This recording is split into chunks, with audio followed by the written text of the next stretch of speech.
Good morning, and welcome to another episode of Drive with Me. Little show I've started wherein I drive to work in the morning and complain into my cell phone's camera about current events. That's pretty much what this is, if you boil it down. And today I actually wanted to discuss two different topics that were of varying levels of concern.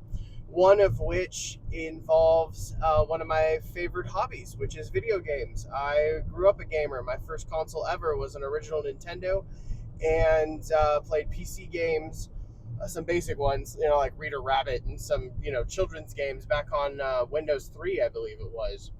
And so I've been gaming for quite a while, since early 90s, I think, is when I really started playing. And anyway, so there've been a number of videos about this on the internet, so I'm not really going to be I shouldn't be breaking news to many people here, if anybody even ends up watching this. However, on the PlayStation blog, Sony announced that starting in 2028, January of 28, they will cease supporting physical discs for games, and sales will be through the digital storefront only. One that indicates that they still seem to be planning on releasing a PlayStation 6 in holiday season of 2027, or at least it would indicate it. They may push it back to 2028 and give us the year just to kind of get used to it on a PlayStation 5, I suppose. That combined with the huge increases that we're seeing in prices, like we just saw recently, Valve increased their prices on like the Steam Deck, for example, and the Steam controller, and it looks like the Steam Machine and there are other various products that are coming out. Just it's impacting everybody. This huge memory demand, it's causing the cost of components to just really balloon. And now we just recently, I believe it was last week, that Microsoft announced that they're raising prices starting in, I think it's August. And there's a huge amount of chatter about there being major layoffs throughout the Xbox division, throughout being announced throughout this month in July. And as one that has owned an Xbox, has been a fan of the brand since literally the original, and bought one because of the original Halo back in the day, I feel like this is both incredibly disappointing and also feels somewhat inevitable. At the same time, the industry, I think, is going through some crises on multiple fronts in a way that I have never seen in my lifetime, right? Video gaming has never been like this. It just hasn't. Whether one is upset about Sony going all digital by 2028 is kind of mostly a matter of personal concern. I am what may be considered kind of an old school gamer, and I try to buy a lot of my games on disc, even knowing that many of these games discs are really just functionally digital codes. And now you have Grand Theft Auto 6 that apparently, at least initially, is not coming with a disc, even if you get the box version. Basically comes with a sheet of paper with a code on it for a digital download. That's a concern for me. And the thing about digital is that it ties games to your account, and so you cannot share. I grew up being able to take my games over to my friend's house and let them borrow games, and they let me borrow games, and that is still technically possible, even though it's a little bit more irritating to install games and so on. At least if you have it on disc, the code goes where you put it, and you can turn around and still resell it and trade it into GameStop if you want to. I wouldn't recommend it. Their prices and their value is pretty terrible in my opinion, but you can do it, right? And you have a permanent physical thing to add to a collection, especially if the game is fully on the disc. And so I very much support when games are and developers and publishers are able to do that. This move towards all digital is both predictable, because somewhere around, my understanding is somewhere between 70 and 90%, depending on the quarter and the platform and so on, of all game sales occur digitally anyway. And on PC, it's pretty much standard. And I'm also a like a Steam based PC gamer. Well, I'm BattleNet. I play World of Warcraft pretty much every time a new expansion comes out, for example. So I am irritated because it will when with Sony, that is, because the PlayStation Store, I suspect, when it doesn't have competition of physical discs, the likelihood of good sales does seem to go down. What keeps Steam honest and Valve honest, for example, is the fact that they have competitors, that Microsoft and Epic and GOG would love to take some of their market share, so they need to remain competitive, right? And even though they kind of dominate the PC gaming industry in terms of sales as a platform, Steam still has competition and has the ability to lose it. In a closed garden ecosystem like you have on consoles, like the PlayStation, that's not the case. You only buy through the Microsoft Store, the Nintendo eShop, or the PlayStation Store. Those are your only options, depending on the platform you're on. And that is concerning to me, because I don't imagine that leads to that lack of competition does not tend to lead to good things in terms of pricing. So it looks like a cop is pulling somebody over here. Distracted there, but anyway, so I think my biggest concern is not so much going all digital, it's the lack of competition and what that's likely to do to game prices. Because right now, I can still walk into any of us can still walk into a GameStop or any type of gaming store that sells and trades in physical games, and you can often get some pretty good deals, right, on used games. And then you also can supplement it by waiting until there's PlayStation sales and Steam sales and so on, and you can buy games digitally if you want to, which is what I do, right? I mostly collect games that I know that I want. A lot of the big titles that I know I'm going to buy full price, which is usually only a few a year, those ones I go out and buy on disc. And in fact, I opted not to buy Alan Wake 2, what is it, a year or two back now, for example, because that wasn't an option and it was digital only. I ended up waiting until it was on the PlayStation catalog for PlayStation Plus. And just as an example, so that is rather frustrating that this is kind of the reality that we're seeing as far as I'm concerned. I believe that really shouldn't be an option for console manufacturers to just opt out of physical discs. As a gamer, like I'm not saying the government should turn around and get involved and like regulate it. I think we gamers should very heavily push back, and I don't know that there's the support to do that. I think we millennial gamers and younger gamers in particular, sounds like we've all collectively become comfortable with digital. And even I have started noticing more of my library is digital than it used to be, even though I still primarily prefer to collect discs. And online subscription models definitely supplement a lot of that too. Reality is I've subscribed to Game Pass and PlayStation Plus and the Nintendo Switch Online, and I play quite a bit of those when I'm actually gaming. So it's interesting that I know those are going to continue to be popular and continue to be successful in various capacities. Xbox is a mess generally and has been for years, so that's what's frustrating about that. And then their answer was to buy up a whole bunch of companies and intellectual property and then shut a bunch of them down and spin them off and realize that they bit off more than they can chew. So a little frustrating that that's what they're effectively they're damaging the industry by handling it this way. They could have taken much of that money that they spent on Bethesda and Activision Blizzard and invested it in new studios and new IP and actually helped the industry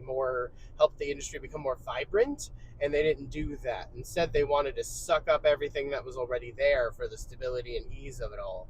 And that is frustrating because now they're handling it somehow even worse. I thought that Bobby Kotick of Activision Blizzard was not a great CEO, and I still believe that.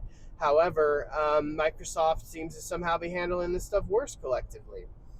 So yeah, I don't have a huge amount of faith in where this industry is going, unfortunately. And you combine that with the huge increases in hardware manufacturing costs that we've been seeing that are going to likely continue to go up for the foreseeable future. And I don't think I am going to be buying new consoles anytime soon. I think the Switch 2 is probably going to be the last one that I pick up for a good long while. I have my PlayStation 5, I have my Series X, I have a gaming laptop. I already have more than the vast majority of gamers do, and I think I'm just going to sit on them for a while. I don't just collect, games that I want to enjoy and spend time with my kids and in my garden more like I've been doing and so on, and kind of shift some of my focus. I've noticed that I've been doing that anyway. I don't know if it's a time, like a stage in life thing, or if it's frustration with the industry, combination of multiple factors, just the fact that I'm a parent. Either way, I don't game as much as I used to, and this is the situation, the set of circumstances is not making it any more likely that that changes anytime soon. So, plus you have game prices apparently going up again with like the base Grand Theft Auto 6 going for $80 apparently, and the Ultimate Edition is $100. And Microsoft tried that with last holiday season with, what was it, the Outer Worlds 2. Tried to sell that for $80 as a baseline for the standard edition, is my understanding. And then they walked that back. So my strong suspicion is if this, and it will almost definitely succeed with Grand Theft Auto 6, you're going to see other major publishers do the same. So more than likely, you're going to continue to see full price games continue to rise faster than we gamers are comfortable with accepting. And I think this is where we're at, but as an industry, kind of like what's happening with a lot of fast food right now, where McDonald's, Wendy's, Burger King, they're seeing their sales plummet because they've been raising prices rather dramatically over the last number of years, and their quality has either gone down or maybe barely stayed the same. So you're paying more for less or what you used to. And meanwhile, companies like In-N-Out or Chick-fil-A are not experiencing those same notable declines because they're not being as brazen or as greedy. Not that those companies don't have their own issues, but they're better by comparison. And so I think that's kind of where we're going to need to go in gaming. And we're already seeing that shift. But I, as a lifelong gamer, and finding myself for the first time really ever considering opting out of an upcoming console generation, at least for the foreseeable future, because this is ridiculous that a PlayStation 5 that I bought for $500 is now going to be several hundred more than that several years later. Just feels asinine. This is so backwards. And a lot of this is outside of the console manufacturer's control, but their game prices and their choices to go digital and their choices to gobble up industry like developers and then turn around and handle them horribly. And a lot of the greedy practices that they're showing, those are their choices. And Nintendo, Microsoft, and Sony are all getting worse about it. And you see this in industry after industry around the world. It's getting incredibly frustrating. And on that note, the second topic that kind of ties into elements of the first is I was reading an article about at the G7 summit, which is a collection of the 7 largest economies in the world, and leaders from those nations will meet and discuss international affairs and trade and future goals and all that kind of stuff, right? They have an agenda that they'll discuss every year. And so this year there were a number of AI, like big tech CEOs, including the AI of Google DeepMind and Anthropic and a couple others. OpenAI too. Sam Altman was there.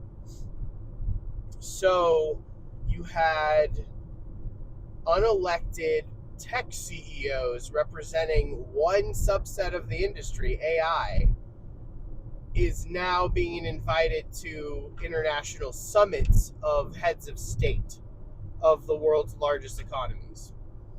And that seems remarkably backwards, but also exactly where America is at right now.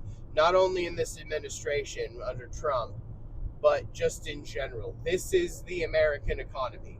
We are a nation primarily focused on business and staying ahead of competition at the expense of our people, because ultimately our people are just there to be workers until we don't need them, and then we toss them aside as unnecessary labor and tell them all through saturated media networks, whether they be traditional or social, that they are going to be happy about it.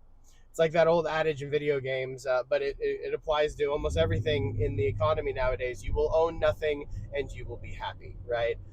You will be impoverished, but you will be just happy enough because of what we deign to give you. But we'll continue charging you more for it, or more for less and lower quality over time. And you can do nothing about it. And I think all of this speaks to, we really need to wake up collectively and really need to get angry and frankly stay angry. I work as a therapist, so I'm all for mindfulness and calm and decreasing stress in our lives and working through issues and so on. That's on a personal level. That's on in your day-to-day life, being happy and content with yourself and your life and your choices and accepting things you can't control and so on. The thing is, we can control this, and collectively we run the economy. We have been convinced that we can do almost nothing about it through one means or another collectively. As a whole, there is greed and corruption pretty much from bottom to top, and it is getting so in your face, especially during the 2020s. Since COVID, it really has escalated to a degree I've never seen before in my life, and most people living have never seen. And in this particular combination, none of us have. No one alive has seen quite like this. Because there is no objective reason for it. There is no big war. There is no major economic dip. This is just greed for its own sake. And we ultimately, as voters, as citizens, as consumers, as creators and influencers of various kinds, just as an economy, as a nation, as a people, we impact this. We ultimately control where this goes. So if enough of us stand up, this vehicle next to me is quite loud. My goodness. Sounds like they need a new muffler or something, man. That's crazy. Anyway, we ultimately can stand up and tell Sony this digital-only future is nonsense and isn't going to happen. We can, and kind of are, telling Microsoft, you need to get your act together. We can tell Nintendo, we're willing to accept, X, Y, and Z, but this is overly greedy and we're not doing it. We can do the same thing with our economy at large, right? And these AI, tech bro CEOs really need to be put in their place. And I think we need to be reminded of that, and really use the force of our vote and our economic influence and so on as much as possible, and make sure it becomes, to the best of our ability, very clear that this is not acceptable. This economy is not okay. This jobs market is not okay. This kind of political corruption is not acceptable, and this needs to change. And how we do that is, well, yes, individually, but by collectivizing. It is by bringing our power and our voice and an agenda together and hammering it. And it doesn't necessarily mean protesting. It means coordinated, frankly, economic guerrilla warfare is what it's going to take to really get this in line. And you're already starting to see it with some of these fast food giants. So Target, I know, has been having hurt sales for a while due to boycotts that they've had and various things like that. So funnily enough, over time, it does tend to work. Big companies and powerful people like to downplay the impact of individual buyers and collective interests, and they definitely have had a good time destroying labor over the last number of decades. But we need to bring all of that back, because things are very drastically out of balance, and they're getting to a point that they're really accelerating, and in some dumb ways, right? Video games are not a needed industry. They are not a necessity. They don't ultimately matter that much. It's entertainment, and it's still impacting this. It is impacting computer hardware. It's impacting every aspect of politics. It's impacting food prices. It's impacting housing prices and healthcare and everything that impacts our lives. This greed and corruption in this stilted economy is targeting and impacting and making more expensive and making worse. It's that, like, the end shitification, as they call it, of tech, right? It's hitting almost everywhere in this economy, and it feels like, it really does seem like almost every friggin' day I open up the news, there's more bad news about something. There's a peace deal with Iran, or at least an MOU, Memorandum of Understanding, that says we're going to negotiate, and then literally a matter of like a week later, there's missiles flying again, and the Strait of Hormuz is closed once more. All of this to get apparently right back where we were before the start of this conflict, because our nation's leaders are objectively kind of idiots. And unfortunately, it goes for both parties, because the previous presidential administration really didn't shine on this front either. My goodness, man, it feels like the last good president we had was Obama. And that, honestly, even that was a disappointing level of change as far as I'm concerned. Like this, we gotta get this together, people. We need to reform our parties. We need to start creating action plans as groups, as organizing as labor, as consumer interest groups, as whatever the case may be, political action committees that are publicly funded. We need to start doing more of this.